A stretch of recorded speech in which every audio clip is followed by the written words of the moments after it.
Okay, so it's the last few minutes of the day, in the daylight day anyway, and I'm going to show you um, an extra pose which is really useful for the hip opening, which is including medial rotation. So we don't want to stretch in medial rotation too much. You can do, but it's better to mobilize in medial rotation. I'll show you what that is. We're going to combo that up with a rotation of the spine. I call it the subordinate twist because you get into a position that mimics the Buddhist monks in the Theravadan tradition when they go into a subordinate position to rest in front of their master or in front of the teacher. Okay, I'll show you. So we just we'll go through a combo of the two stretches.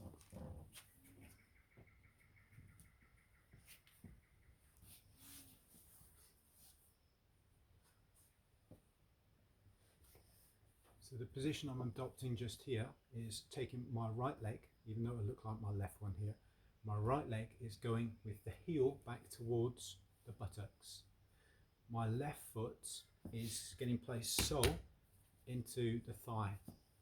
So the heel is into the groin and the sole is into the thigh.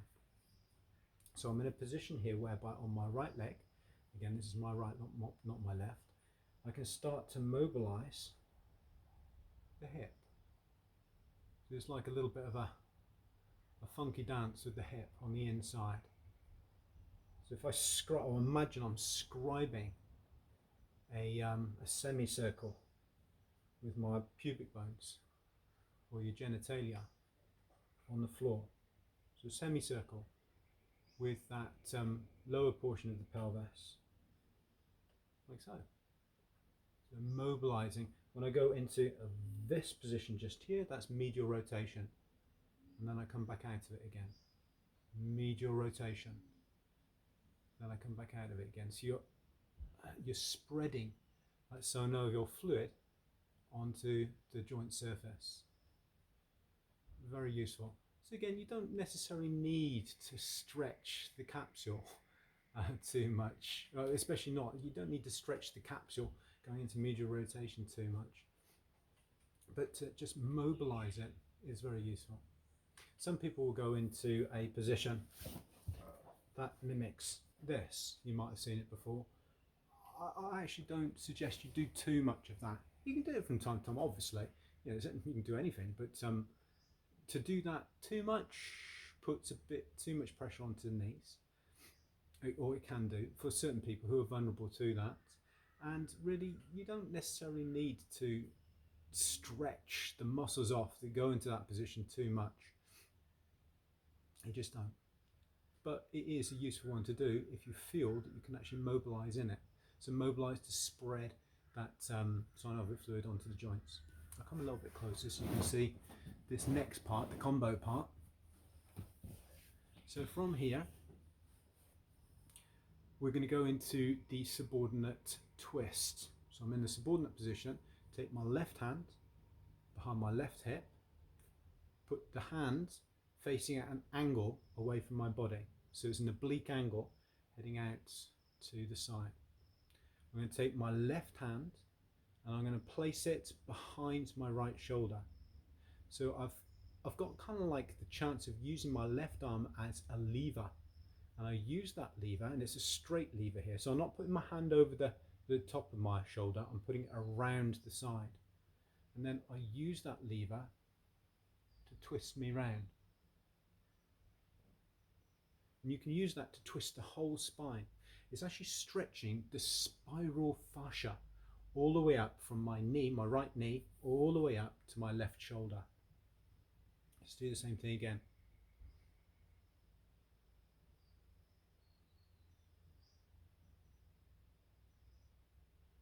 You notice when I'm doing this that I'm twisting everything from the very bottom of my spine all the way up to my neck.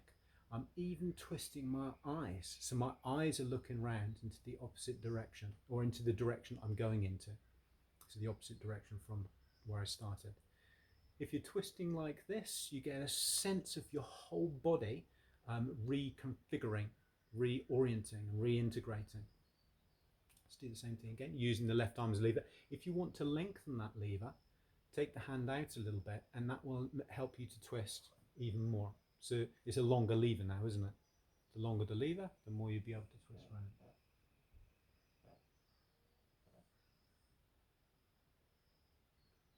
Good to breathe into it. So good to breathe.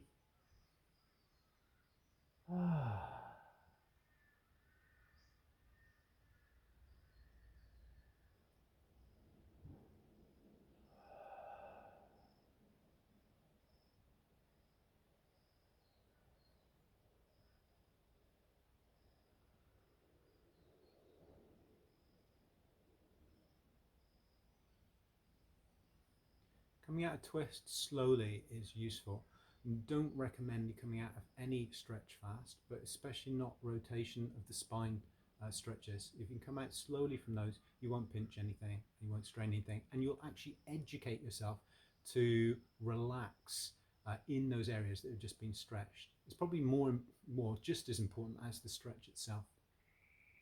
Okay, now after you've done that, if you really want to take advantage of a deep PNF stretch, so one of those stretches that goes deeper than the bog standard stretch, put your right hand in this case onto your right thigh and reach towards the left hand side of where you're facing.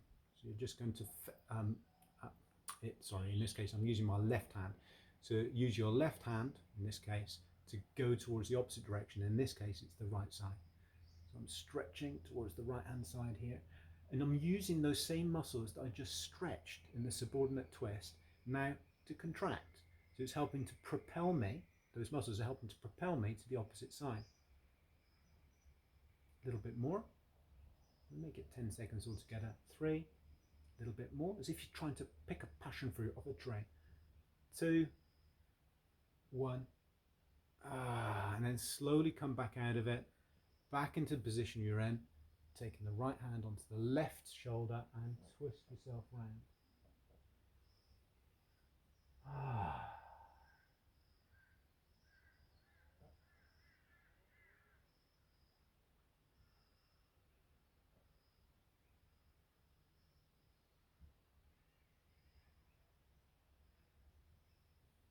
You'll usually find after doing that you can go a little bit further.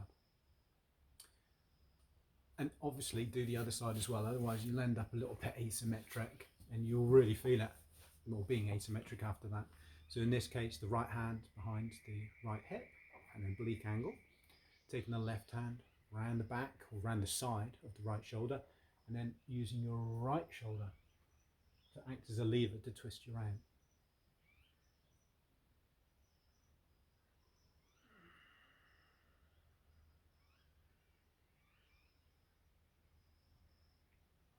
Usually get a few, first thing, if you're doing it without a warm-up, if you get a little bit of a click or a pop, usually where the facet joints, especially of the lower spine, just relocate themselves and let go of any sub-atmospheric gases that might be residing within the capsule. Now, there is an excellent thing to do at the end of the subordinate twist, and that's using a bolster.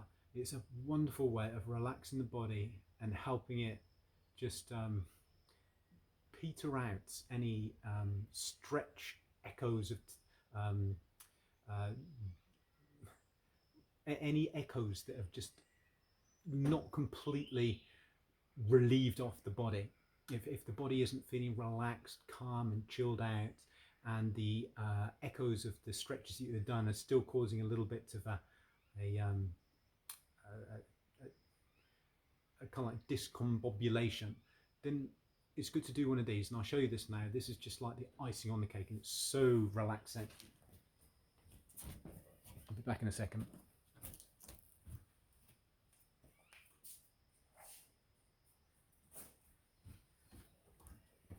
You need a bolster, and you just pop the bolster onto the side where your hip is, and then go down as if you're about to do a sort of a really twisty sort of press up, and you just go down into that press up position, in this case, my left ear is going to lie down on the bolster, and I'm going to look towards my right side.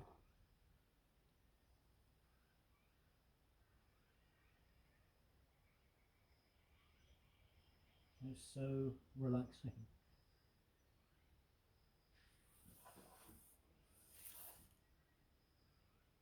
I just let my arms go a little bit, and you can feel the body just wanting to just let go into the air.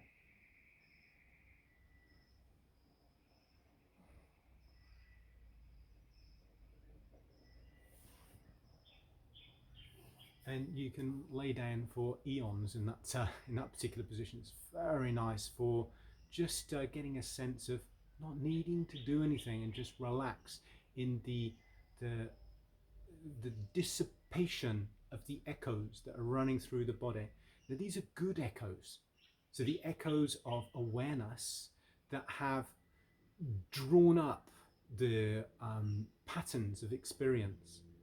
So the patterns of experience that are habitual or reactive, or tend to lie dormant in the deep sort of recesses of the subconscious body. You've drawn them to the surface so the body can start to vibrate in unison as a whole. And you can feel that vibration when you relax into a position that's supported by the earth. Then your body gets a chance to really sense those echoes dissipating, transmuting. So the echoes are transmuting into a vibration. It's about to go dark, so over and out.